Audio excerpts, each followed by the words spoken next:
தென் மாவட்டங்களுடைய தலைநகர் மதுரையோட நெடுங்கால கனவுகள்ல ஒன்று நிறைவேறுவதற்கான பணிகள் துவங்கி இருக்குது. மதுரை ஒரு 1/4 நூற்றாண்டு காலமா தொழில் சார்ந்த வளர்ச்சியில பின்தங்கி இருக்குது. பெரிய அளவுக்கு தொழிலை ஊக்குவிக்கக்கூடிய இந்த நகர்ப்புற கட்டமைப்பு வளர்வதற்கான எந்த ஒரு வாய்ப்புகளும் 1/4 நூற்றாண்டு காலமா மதுரை கிடைக்காம இருந்தது.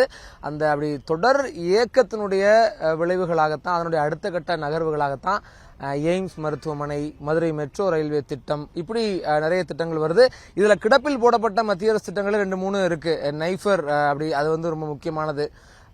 அப்புறம் இந்த மதுரை தூத்துக்குடி தொழில்வெளி பெரும்பாதை திட்டம் அப்படிங்கிறதும் மாநில அரசால் அறிவிக்கப்பட்டு அதுவும் கிட்டத்தட்ட 15 ஆண்டுகளாக கிடப்பில் இருக்கு. இப்படி மதுரை மக்களுக்கும் சரி, தொழில்துறையினருக்கும் சரி ஒரு பெரிய அளவுக்கான இயக்கம் அப்படிங்கிறது இந்த தொழில் வளர்ச்சி சார்ந்து இருக்கு. பரவலாக்கம், தொழில் வளர்ச்சி சார்ந்த ஒரு பரவலாக்கம் வெறும் சென்னை, கோவை மட்டும் மையமாக வச்சு இயங்க முடியாது. அது பரவலாக்கப்பட வேண்டும்.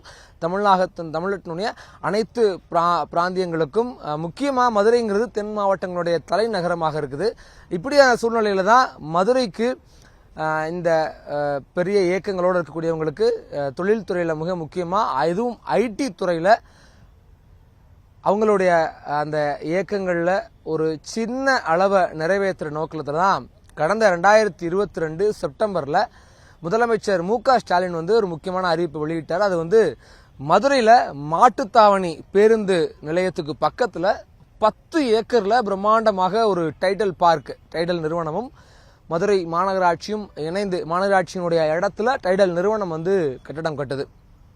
அப்படி ஒரு திட்டம் அறிவிக்கப்பட்டது. அது அப்போ அவங்க அறிவிக்கும் போது கிட்டத்தட்ட 1200 கோடி ரூபாய் அறிவிச்சார். 2 கட்டமாக, முதல் கட்டமாக 600 கோடி, 2ஆம் கட்டமாக 600 கோடின்னு 1200 கோடி ரூபாய் முதலமைச்சர் மு.க.ஸ்டாலின் அறிவிச்சு, அது மூலம் ஒரு 10 ஏக்கர் பரப்பளவுல பில்டிங் கட்டி அது மூலம் 10,000 பேருக்கு வேலை வாய்ப்புகள் உருவாகும் அப்படிங்கிற ஒரு அறிவிப்பு என்பது அப்போ கொடுத்தாங்க. அதுக்கு பிறகு 2 வருஷம் கழிச்சு கிட்டத்தட்ட 2024 ஆகஸ்ட்ல தான் டெண்டர் கொடுக்கப்படுது. முதல் கட்டமாக ஒரு 5 ஏக்கர் பரப்பளவுல பில்டிங் கட்டுறதுக்கு, கட்டுமான பணிகளை துவக்கிறதுக்கு டெண்டர் கொடுக்குறாங்க. அது பிஎன்ஆர் இன்ஃப்ராஸ்ட்ரக்சர் அப்படிங்கிற ஒரு நிறுவனத்துக்கு கொடுத்துருக்காங்க. அந்த நிறுவனம் சென்னையில மாதவரம் பஸ் ஸ்டாண்ட் கட்டியிருக்காங்க, கோயம்பேடுல கேம்ஸ் வில்லேஜ் கட்டியிருக்காங்க, அப்புறம் ஈக்காடு மெட்ரோ நிலையம் கட்டியிருக்காங்க. இப்படி அவங்களும் ரொம்ப முக்கியமான பணிகளை செஞ்சு ஒரு அனுபவம் உள்ள ஒரு நிறுவனம் பிஎன்ஆர் இன்ஃப்ராஸ்ட்ரக்சர் அப்படிங்கிறவங்க. அந்த நிறுவனம் இப்போ கட்டுமான பணிகளை இங்க துவங்குறாங்க. இன்னைக்கு முதலமைச்சர் மு.க.ஸ்டாலின் அடிக்கல் நாட்டி துவங்கி வச்சிருக்காரு. இந்த இடத்துல தான் அந்த பில்டிங் கட்டப்பட போகுது. டைடல் பார்க்கினுடைய அந்த முழு கட்டடம் வரப்போற இடம் இதுதான். மொத்தமா பார்க்கும் பொழுது அந்த 10 ஏக்கர்ல முதல் கட்டமா 5 ஏக்கர் பரப்பளவுல மொத்தம் 5.34 லட்சம் சதுர அடி கட்டிட பரப்பளவுல கிரவுண்ட் பிளஸ் 12 தளம், தரைத்தளம் மற்றும் 12 தளங்களோட மிக பிரம்மாண்டமாக அந்த பில்டிங் வரப்போகுது. நம்மளால கற்பனை பண்ணி பார்க்க முடியும் அந்த எவ்வளவு பெரிய பிரம்மாண்டத்துக்கு இருக்கும் அப்படிங்கிற ஒரு மாதிரி படங்களையும் டைடல் நிறுவனம் அரசு வெளியிட்டு இருக்காங்க.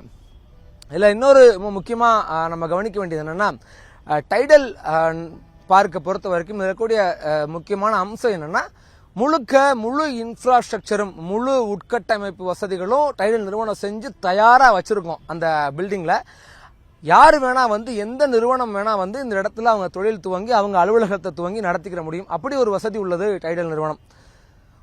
அப்ப அந்த வகையில பார்க்கும்பொழுது இந்த பில்டிங் அமையும் பொழுது பல கம்பெனிகள் இங்க அவங்களுடைய தொழிலை துவங்குறது மூலமா எப்படியும் குறைஞ்சது ஒரு சரியாக 3500 இருந்து ஒரு 5000 பேர் வரைக்கும் வேலை வாய்ப்பு பெறுவதற்கான சாத்தியங்கள் இப்ப உருவாகி இருக்குது. இது இன்னும் என்னன்னா, இந்த 5.34 லட்சம் சதுர கட்டிட பரப்பளவு தவிர்த்து மீதி இருக்கக்கூடிய பகுதிகள் எல்லாம், இன்னும் சொல்லப்போனா இது ஒரு ஏக்கர் பரப்பளவுல தான் வரப்போன்னு சொல்றாங்க. அதை தவிர்த்து மீதி இருக்கக்கூடிய பார்க்கிங் உள்ளிட்ட மற்ற விஷயங்களுக்கு, அந்த பில்டிங்க்கு தேவையான மற்ற உப விஷயங்கள் எல்லாம் இந்த இடத்துல கட்டப்பட இருக்குது.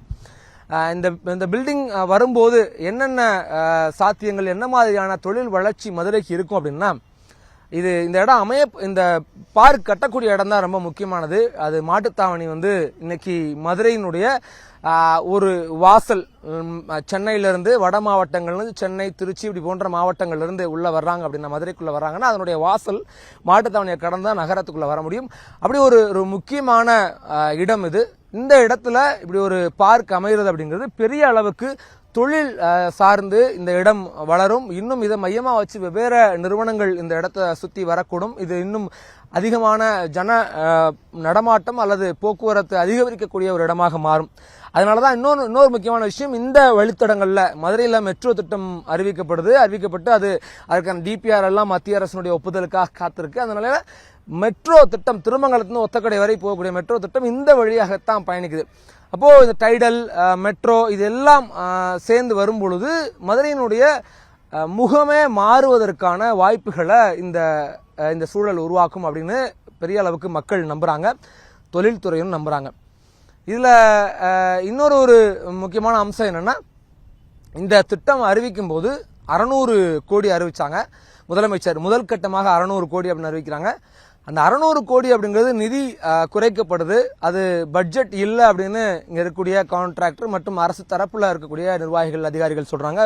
நிதி இல்லாத காரணத்தினால 314 கோடியா, கிட்டத்தட்ட சரிபாதியாக 50% நிதி தான் ஒதுக்கப்படுது. முதல் கட்டமாக 314 கோடி ஒதுக்குறாங்க. மீதம் இருக்கக்கூடிய தொகைகள் அடுத்தடுத்த கட்டங்களாக இங்கு எந்த அளவுக்கு தொழில் வளருது, எந்த அளவுக்கான வாய்ப்புகள் உருவாகுதுன்றது அடிப்படையில் அரசாங்கம் அடுத்தடுத்த கட்டங்கள்ல பணம் கொடுத்து அடுத்தடுத்த கட்டடங்களை கட்டலாம் அப்படிங்கிற ஒரு தகவலையும் சொல்றாங்க. இதுதான் ஒரு அதிருப்தியா இருக்குது.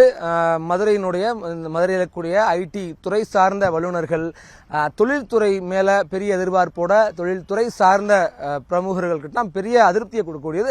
600 கோடி ரூபாய் மதிப்பு அறிவிச்சு இது ஏன் 314 கோடி ஆகுங்கிற பெரிய அதிருப்தி இருக்கு.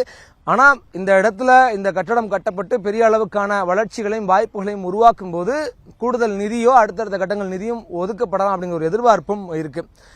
அப்போ மதுரையினுடைய முகம் மாறுவதற்கான ஒரு புள்ளி இங்கிருந்தா துவங்கி இருக்குன்னு சொல்லணும். கிட்டத்தட்ட ஒரு 1/4 நூற்றாண்டு மதுரையினுடைய கனவு, அதனுடைய முகம் தென் மாவட்டத்தினுடைய தலைநகராக இருக்கு. தொழில் வளர்ச்சியில பெரிய அளவுக்கு பின்தங்கி இருக்கின்ற இப்படி எல்லா இயக்கங்களுக்கும் ஒரு சிறு ஆறுதல் தான் இந்த மதுரை டைடல் பார்க் திட்டம் அப்படின்னா மதுரையினுடைய அந்த தொழில் துறையினர் பாக்குறாங்க. இது ஜூன் அடுத்த 2026 ஜூன்ல ஒரு 18 மாசம் 1.5 வருஷத்துக்குள்ள இந்த திட்டம் கட்டி முடிக்கப்படும், பில்டிங் கட்டி முடிக்கப்படும் அப்படின்னு ஒப்பந்த நிறுவனம் சொல்றாங்க.